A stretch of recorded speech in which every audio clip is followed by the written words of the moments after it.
안녕하세요. 송산 케미티입니다. 자, 1월 11일 시장이 마감되었습니다. 시장 많이 무너졌죠.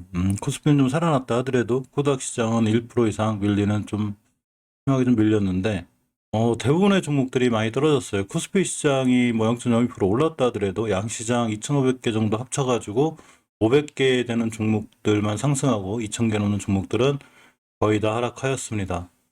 HLB 그룹주들도 아까 잠깐은 좀 좋았었는데 지금은 종가 기준으로는 다시 거꾸로 꼬리 달고 밀리는 이런 상황이 됐습니다.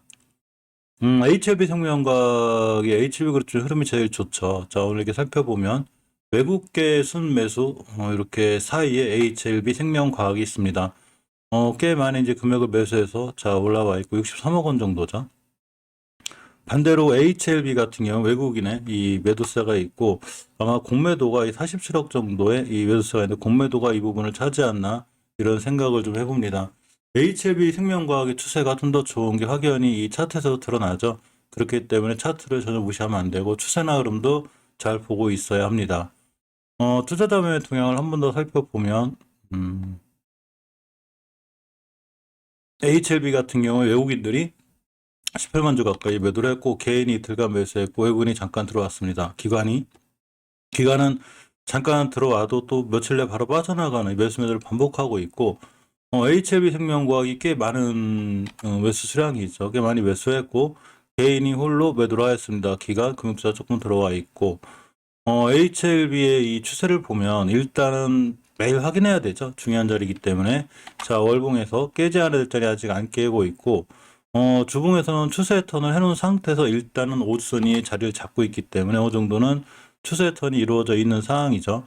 자, 일봉에서 보면 21선까지 밀렸습니다. 큰 거래량은 아니지만 이렇게 241선 기준으로 밑으로 들어가서 이렇게 파고 들어가서 쭉 이제 길게 조정하는 중인데 만약에 조금 더 이 어떤 누군가가 더 매집을 한다면 옆으로 더 갈 수도 있는 상황이죠. 이렇게 거래량이 없습니다. 거래량이 없으면 저렇게 지지부진하게 옆으로 가고 241선 밑에서 이렇게 될 수 있는 자 쉽게 예를 들면 모다이노 칩이라는 종목을 제가 며칠 전부터 말씀드렸었는데 이 종목의 상한가를 갖다서 말씀드린 게 아니고 이 친구를 설명할 때 제가 뭐라고 그랬냐면 241선 밑에서 여러 번 깨놨죠 이 친구가. 그래놓고 이렇게 대량 거래가 빵 들어왔습니다. 이때 깨서 이렇게 흔들고 대량 거래 들어오고 이런 형태를 갖춘 거죠. 그래서 빵 때리고서 오늘 3일 정도 쉬고 그냥 상한가를 달성했습니다.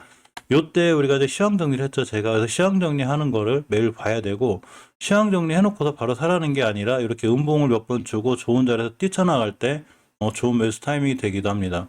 자, 어쨌건 HLB가 저런 모습이라 강하게 올라가 주기 위해서는 반드시 241선 밑에서 이렇게 지금 깨놓고 이렇게 있다 하더라도 옆으로 가면서 한번 급등 떨어지고 또 올라가고 떨어지고 이런 과정들이 좀 있지 않을까 생각해보고 또 한두 번 이 앞에 있는 거 정도는 잡아먹는 대량 거래가 들어와야 비로소 이 주식이 출발하겠구나라는 이런 생각을 가질 수 있기 때문에 아직 거래량이 조금 더 들어와야 되는 이런 상황이기도 하죠.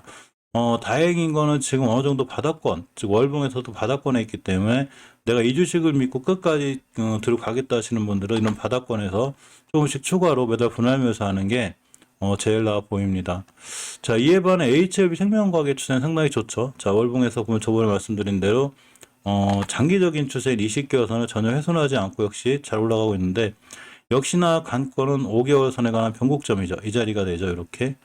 자, 이 자리가 됩니다. 오늘도 딱 여기 맞고 떨어졌죠. 가격으로 보면 14,570원대가 되는데 14,050원에 끝났죠. 이 5개월 선을 강하게 뚫어줘야 추세가 이래서 올라갈 수 있습니다.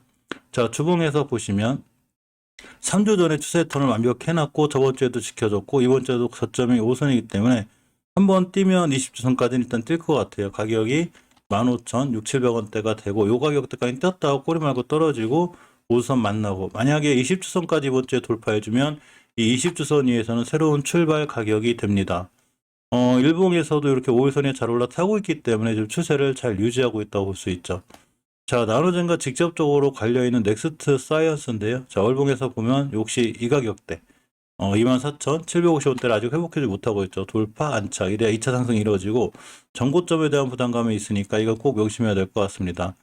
아직은 20주선 위에 있죠. 오늘이 이제 화요일인데 이번 주 내내 20주선 위에 있는 게 굉장히 중요하고 20주선 자리만 잘 지켜준다면 여기서 추가로 더 급등할 수 있기 때문에 20주선의 가격이 정확히 23,500원대가 되고 일봉에서 보면 추세는 일단 저점이 높아져가는 우상향으로 유지가 되어 있습니다. 오늘도 심하게 흔드는 것 같아도 고점이 5%대 갔다 왔죠. 결국 일봉에서 아직 5일선도 이탈하지 않았기 때문에 아직은 상황이 그렇게 나쁘지 않은 것 같은데 전체적으로 5일선이나 생명선인 21선을 이탈하지 않는 선상에서 보는 게 굉장히 중요하게 보입니다. 전체적으로 HLB 그룹주들의 추세나 흐름이 깨지지 않고 있다고 보는 게 맞는 거죠. 아직은 잘 살아있는 이런 분위기에 있습니다. HLB 제약 같은 경우에 보면 일단 주봉에서 5주선 위에는 아직 자리 잡고 있죠. 자, 이렇게 보면 이 5주선을 이탈하지 않는 게 참 중요해요. 저번 주에 돌파했으면 이번 주에 안착을 해줘야 되는데 역시 이쁘게 아직은 안착하고 있고 단지 장기적인 추세인 월봉에서 20개월선 밑에 있는 게 좀 불안불안하긴 합니다.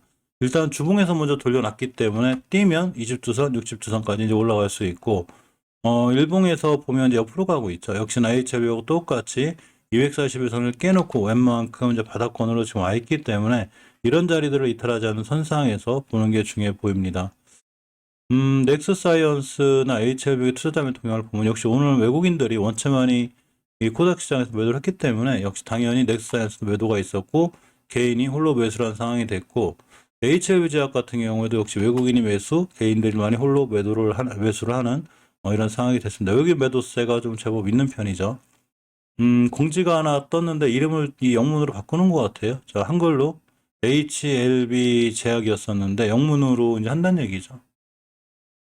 자, 잠깐 보시면 이렇게 변경 전에 HLB 제약, 이걸 영문으로 이렇게 HLB 이렇게 변경하려는, 자, 이렇게 이제 오늘 이 지금 시장에서 안내문이 있었고, HLB 테라피틱스가 박스권 하단까지 밀리고 있죠. 월봉에서 보면 5개선 밑에 있기 때문에 아직 추세가 완벽하게 못 돌아섰고, 특히 저번 주가 좀 안 좋았죠. 이때 3주 전에 20선 깼는데 저번 주에 못 돌려놓고 이번 주 20선 밑에 있다 보니까 5주선이 20선을 깨는 데드크로스가 생기게 될 수 있어요. 이러면 좀 안 좋아지는데 일단 오늘 화요일이기 때문에 목요일 금요일까지 지켜봐야 되고, 사실 조금 긴 호흡으로 봤을 때는 박스권 하단까지는 밀릴 수 있는 확률이 있어요. HLB 테라피틱스 같은 경우에 13,000원대까지 갔다가 이렇게 15,000원대까지 가는데 어느 정도 박스권에 갇혀 있는 상황이고, 일단 중기적인 추세는 깨져 있기 때문에 만약 손실권에 있지 않으려면 잠깐의 대응은 좀 필요해 보는 그런 상황입니다.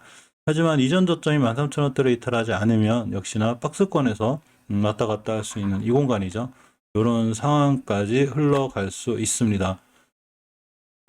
노터스 주가도 역시 오늘 밀렸죠. 많이 밀리고 있는데 우리나라 2,500개 중에 2,000개 정도 다 떨어져 있기 때문에 사실 외국 대부분의 종목들이 다 떨어졌는데 일단 장기적인 추세는 아직은 잘 유지하고 있어요. 자, 주봉에서 보게 되면 아직 10주선 위에 자리 잡고 있고, 일봉에서 이제 보면 241선 기준으로 대응이 중요한데 좀 자꾸 와가고 있죠. 이 친구 이때도 꼬리다가 딱 올라갔거든요. 21선 활용 못 해준 게 좀 그렇긴 한데 역시나 내일 모레 지금 5일선 깨놨기 때문에 241선 기준 가격이 27,500원대가 됩니다. 따라서 27,500원대를 절대 이탈하지 않는 선상에서 봐야 돼요. 깨면 크게 무너지고 한번 241선을 깨게 되면 이렇게 오랫동안 기간적으로 고생을 시키기 때문에 이러한 부분은 굉장히 조심해서 대응해야 되지 않을까 싶습니다. 자, HLB 파워도 많이 밀렸죠. 월봉에서 보면 이렇게 20개월 선 사이까지 크게 밀렸고 아직은 지켜주고 있죠. 항상 HLB 파워는 가격을 좀 기억해 두시면 좋아요. 1,500원부터 1,600원 사이 매수, 1,500원 깨면 손절 이렇게 대응하시는 게 제일 좋습니다.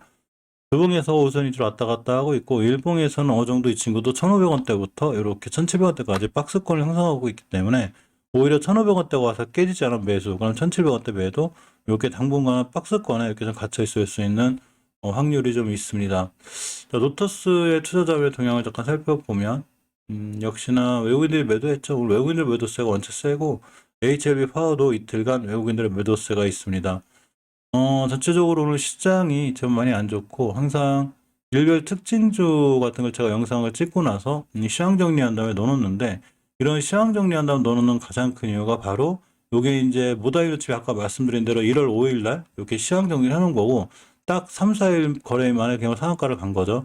마찬가지로 지금 매일 시황 정리해놓은 종목들이 이렇게 떨어지는 것 같아도 결국은 좋은 자리, 좋은 위치에서 다시 잘 매수를 해놓으면 이전에 올랐던 이런 일별 특징도 올라갔다는 얘기는 이런 종목들이 어떤 이슈가 있다는 얘기죠. 그러니까 하루 이틀 쉬는 것뿐이고 며칠 쉬었다가 다시 한번 올라갈 수 있기 때문에 이렇게 모다이노칩처럼 우리가 꼼꼼히 일별 특징주라든가 시황 정리를 해놔야 됩니다. 주식은 절대 공짜가 없기 때문에 공부하지 않고 그냥 내동매매하게 되면 큰 코를 다치게 되죠. 그래서 하루 시장이 끝나면 시황 정리를 하고 이 종목이 왜 올라갔지? 메모해 놓고 있다가 나중에 이러한 종목들이 좋은 자리에서 뛰나갈 때 바로 매수해 주면 좋은 성적을 거둘 수 있기도 합니다. 특히 예전에 로봇 관련주에서 시황 정리할 때 굉장히 로봇 관련들이 좋았는데 이제 크게 좀 무너지고 있죠. 사실 로봇 관련주가 안 좋아서 무너진다기보다는 저번에 말씀드린 대로 우리가 주식을 매수할 때는 항상 뭐 로보로보라든가 로보스타라든가 로보로보도 우리가 벌써 예전에 제가 말씀드린 가격대가 이때였거든요. 거의 이 241선을 기준으로 엄청 오래 행보하다가 대량 거래 터진 여기서 말씀드렸기 때문에 이렇게나 올라왔죠. 그러면 이 맨날 시황 정리를 하고 공부해서 이런 데서 사는 거지 여기서는 단기 단타가 맞습니다. 물론 이렇게 놓고 내일에도 날아갈 수 있죠. 누구도 모르는 거지만 이렇게 되면 월봉에서 지금 사상 최고가를 찍고 가고 꼬리를 얻고 떨어졌기 때문에 굉장히 주의하고 조심해야 됩니다. 주식을 매수할 때는 이런 자리에서 매수해서 싸게 사서 이렇게 비싸게 파는 거죠. 이런 데 사서 물리는 게 아니라. 그러니까 이렇게 여기서 어떻게 사지라는 거는 금방 말씀드린 대로 영상이 제가 항상 HLB하고 시황 정리 끝나는 영상 하나, 장전에 하나 올려드리는데 이 시황 정리하고서 일별 특징도 올릴 때 그러한 종목들을 잘 관정에 넣어놓고 있다가 이런 종목들을 꼼꼼히 잘 살펴보면 다시 한번 크게 올라갈 수 있는 여러 가지 여건들이 되기 때문에 이렇게 시황 정리한 영상도 꼭 같이 보시기 바랍니다. 자, 오늘 고생 많이 하셨고요. 내일도 성공 투자하시기 바랍니다. 감사합니다.